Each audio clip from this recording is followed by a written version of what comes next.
you add a lot of because it's just you can't just transcribe what people are saying and then expect that to be interesting and convey the thing also, because not everyone's a seasoned orator or something who can put all the perfect words in. People don't know at times what they feel, so then you're putting in, they're looking a certain direction, their breathing changes, their tone changes, all of those small क्या कहेंगे उसको? Observations. Sure, observations, yeah.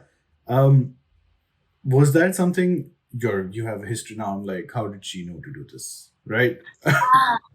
Ah, So I think if you read Remnants in comparison to this, hmm, you're gonna find it there as well. hmm, And I think that is because just of my education as an artist. yeah, That's yeah, how we you rely so much on visual memory, visual stimulus, just generally the visual when yeah, you create yeah, any form of fine art. I think it was literally inherent in me, hmm, hmm, to notice the small things. But I think also because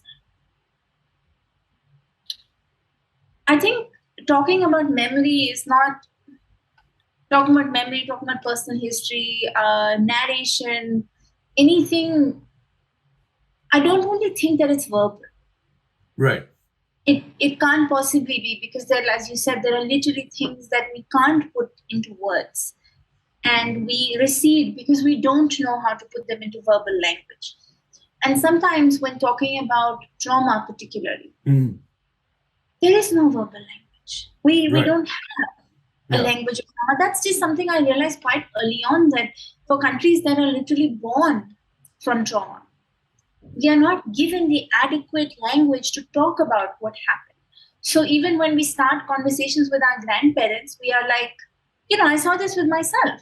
What hmm, do I ask? How can I ask? Can I use the word Pakistan? Can I say that Pakistan was once their home? There is like a hesitation to even think about the vocabulary you're putting together, because you don't know. You hmm, don't know the threshold of your questioning yet. And we realize that threshold with each interview because each interviewee is different.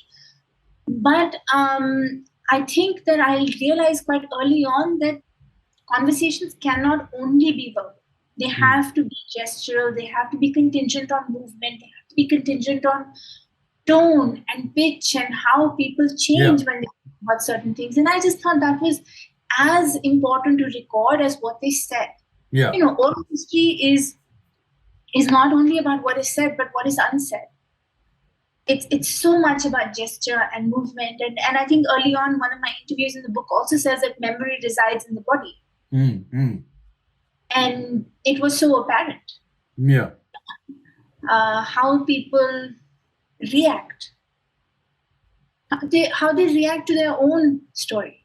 hmm, hmm. I wanted to record those things as well. So I think that was kind of like its habit.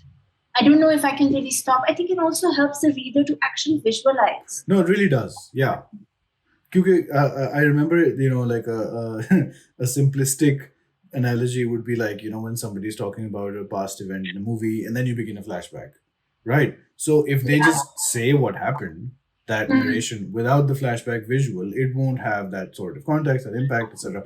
And that's what happens to me, because I think in my mind I've had, like, from childhood, this insane imagination where everything becomes a visual, to the point where, like, it's not even something I think about. Okay, what would it be like?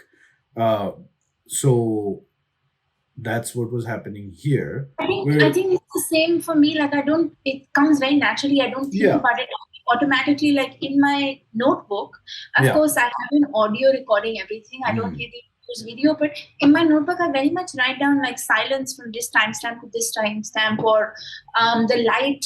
I remember this one interview I did with someone in Canada once, where it was a couple of years ago over video call, and he spoke to me when dawn hadn't even happened in the day. Like the day was very, very early.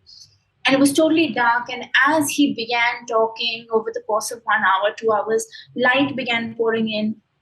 And eventually it illuminated this beautiful Fulkari tapestry he had behind him. So it went from dark to this like brilliant golden. Wow. And I put it in the book because it needed to be there, because Yeah. I felt other people needed to know this beautiful, like, illuminating scene that I had witnessed. Hmm.